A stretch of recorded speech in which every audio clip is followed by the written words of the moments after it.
MacGyver didn't just use duct tape and paper clips. He even used a chocolate bar to prevent a nuclear explosion. Intelligence agencies considered it education. Kids became handy, and even the MythBusters tried to debunk it. What? Wow! These are 20 weird facts about MacGyver you didn't know. And as a bonus, you will see how a paperclip saved the entire series. So, sit back and let's rewind time. Number 1. MacGyver was brilliant at field improvisation, figuring out ways to use what was around him to successfully complete a mission. U.S. intelligence agencies also noticed this, telling recruits to study the show and learn from what Mac was doing. Its motto of "think fast, use what's around you" mimicked real-life crises, teaching new agents to remain calm under pressure. Now, it didn't lead to any chocolate bars or duct tape being added to an agent's arsenal, but it did spark a few new ideas back at Langley, Virginia. But you wouldn't guess who was the real MacGyver. Number 2. When ABC ordered the show, they quickly realized that some of the experiments and tricks needed to make sense. Just making up random fixes for problems was not going to cut it for too long with the audience. Then, creator Lee David Zlotoff stumbled upon a man, Jean Koivula, a gemologist working at Caltech. He wasn't just any professor, but one skilled in physics and chemistry. Koivula was tasked with being a consultant on set. Whenever the production team came up with a logical problem, they'd contact Koivula, who'd use his knowledge to do experiments and find the best possible solution.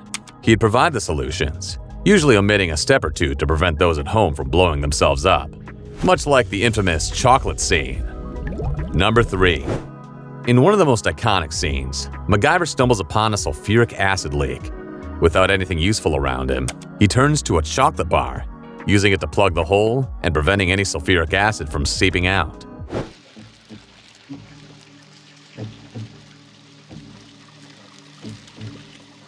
It sounds absolutely ridiculous, but when John Koivula suggested this, he experimented with it.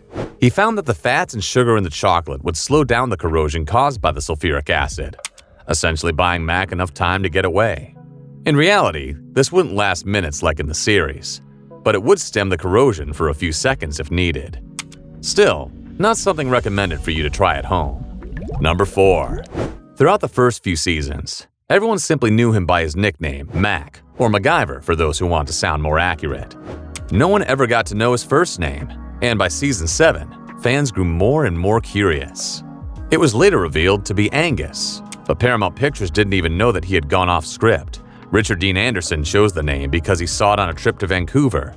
Meanwhile, Paramount was still circulating flyers with the name Stacy MacGyver. Is that true? It was so confusing that even to this day, many people are wondering what MacGyver's full name really is. Perhaps McDonald's has something to do with it. Number 5. When Zlotoff first created the character, he needed something masculine, something that would make him feel like a true man who could do anything. His first idea was using the name Guy, but his close friends quickly told him that it didn't sound compelling. So, Zlotoff was left back at square one. With all the rage at McDonald's, he realized that people were instinctively adding Mac in front of words, so he proposed calling him Mac Guy. Again, this was met with laughter and skepticism, as everyone said the name should have 3 syllables.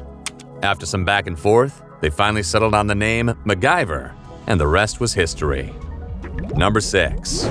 When the pilot of the series was filmed in 1985, it came in with a running time of 90 minutes.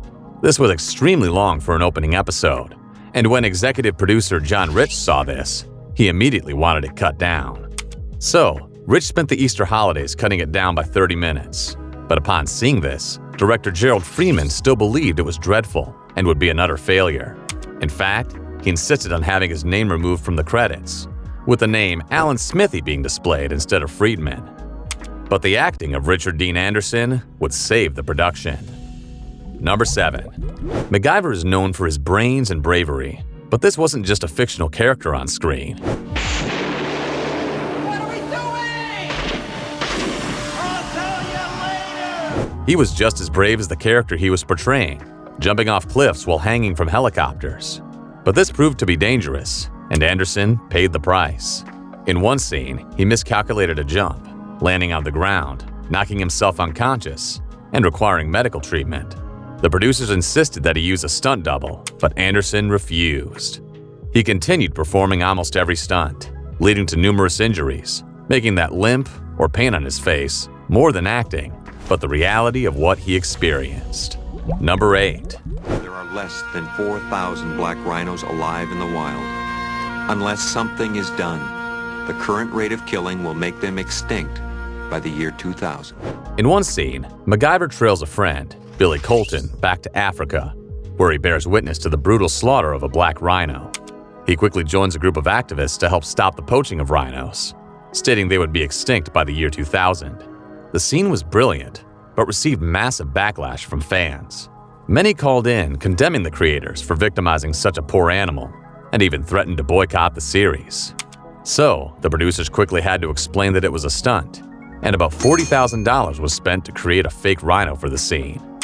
It was a moment that nearly ended the series, but it proved just how effective the special effects were. At least the fans were later given a chance to partake in the series. Number 9. Despite the help of a professor, it became increasingly difficult for John Rich to come up with new, clever scenes for the actor. They were quickly running out of ideas, and without the clever skills of the main actor, the series was heading for failure. So, Rich came up with a cunning solution. He offered a cash reward for fans who could come up with a new solution to a problem by thinking out of the box. Unfortunately, many of these failed.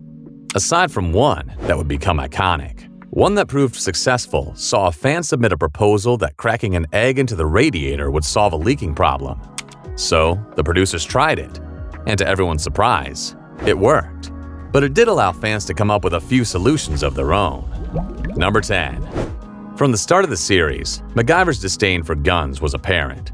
He simply didn't trust them, and was always forced to come up with new cunning solutions to problems. Yet, there are 2 instances where guns are featured. The first is where Anderson himself uses an automatic weapon. But as for MacGyver, the only time he ever used a gun was for a completely different reason. Instead of using the gun as intended, he knocked out the barrel, using the remaining parts of it to create a wrench. And aside from that, he would never again be featured using a gun. Number 11. During the 1988 episode, it depicts where MacGyver's aversion to guns comes from. He states how he lost his childhood friend when one accidentally discharged, and many people would follow in turning off the use of firearms. It became such a controversial topic that the National Rifle Association went nuclear, telling its customers to boycott the show and all its sponsors. Even the co-executive producer, Steve Downing, would come out and tell the Los Angeles Times, "They have been encouraging people not to watch us and to boycott our sponsors. We try to do a decent job of really saying why a gun is dangerous, and they choose to boycott us and put us on their hit list." Fortunately, most people can figure out the difference between fiction and reality. Number 12. Before turning into a leather jacket-wearing superhuman with gadgets, MacGyver was initially a boring science professor with a job as a teacher. When it was finally put in front of test audiences, they found the character boring, with ABC execs saying he didn't have any fire. So, the script was torn up, and everyone went back to the drawing board. They gave him a leather jacket, a knife, and a motorcycle, while making his past as mysterious as possible. The result became an undeniable success, with every kid trying to be like MacGyver, and every man wishing he could do that. Perhaps that's why men who grew up in the 80s still believe everything could be fixed with a Swiss Army knife and some duct tape, even though some of his creations were a little wild. Number 13. Throughout the series, Mac lives in a boathouse in Vancouver. It was slightly stale for his secret agent status, but perfectly complemented the laid-back demeanor of the character. Yet, this wasn't just a set that was created for the series. When the episode Land's End was in production, Paramount actually sought a real location for the character, one that would have some kind of character to it. So they stumbled upon this boathouse in Vancouver. They bought it for a whopping $200,000 back then, and would keep it as long as the series had concluded. By 2012, it resurfaced on eBay, mostly dilapidated and being sold for just $40,000. But the word MacGyver was never forgotten. Number 14. MacGyver has for decades been used as its own word. Whenever someone does something close to resembling the actor, people refer to it as MacGyverism. People continued using this slang for more than 2 decades after filming stopped. But now, it is a real verb in the Oxford Dictionary. Even the Merriam-Webster Dictionary would later include the word in its online dictionary. solidifying it as something with meaning. I bet that many of you would agree with this pure definition. Number 15. MacGyver wasn't just a random series that someone magically came up with. The show actually takes some inspiration from its creator, Lee David Zlotoff's personal life. Specifically, he referred to his father, who had a knack for fixing things with weird and unique solutions. He later stated that even though most of the show was fictional and creating a fully fictional character would have been much easier, he wanted to add some elements of his father into the personality of the character. Perhaps this is why it feels like such a genuine character. Unfortunately, the movie was an epic failure. Number 16. When the MacGyver series was taken off television in 1992, fans went wild, craving more of their favorite character. So, the director went for a straight-to-television movie called MacGyver: Trail to Doomsday. The film saw MacGyver head to London, focusing on nuclear weapons and an unscrupulous businessman. Many of the same actors were cast, but when the film was released, it was met with mixed reviews. While some liked the storyline, others criticized it for the lack of MacGyverisms, while others called it predictable. However, the biggest criticism was the lack of a good villain, which didn't really seem like he challenged MacGyver enough. Number 17. Since the professor's look didn't go well with the initial audience, ABC was willing to pull the plug and wanted to stop the production. With the crowd bored, one moment in the pilot would save the entire production and create the character we have come to love. No rains. Now what?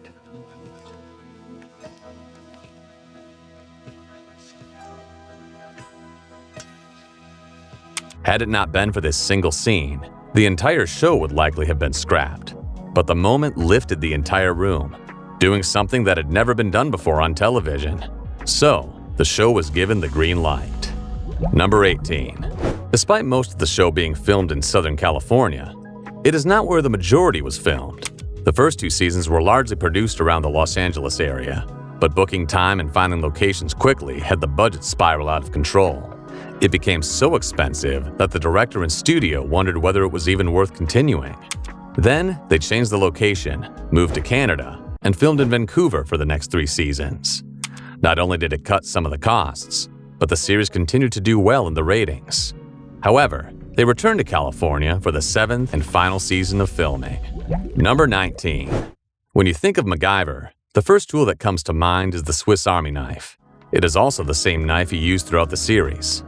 Nothing special, just a standard Victorinox model with the basic features. Yet, when you look at the opening credits, it features a Wenger knife, something completely different. But still, a nice Easter egg often missed by many of the fans of the television series. Who knows how it would have turned out for Mac if he didn't have his trusted Victorinox. Number 20. In 2003, a spin-off title, Young MacGyver, was planned.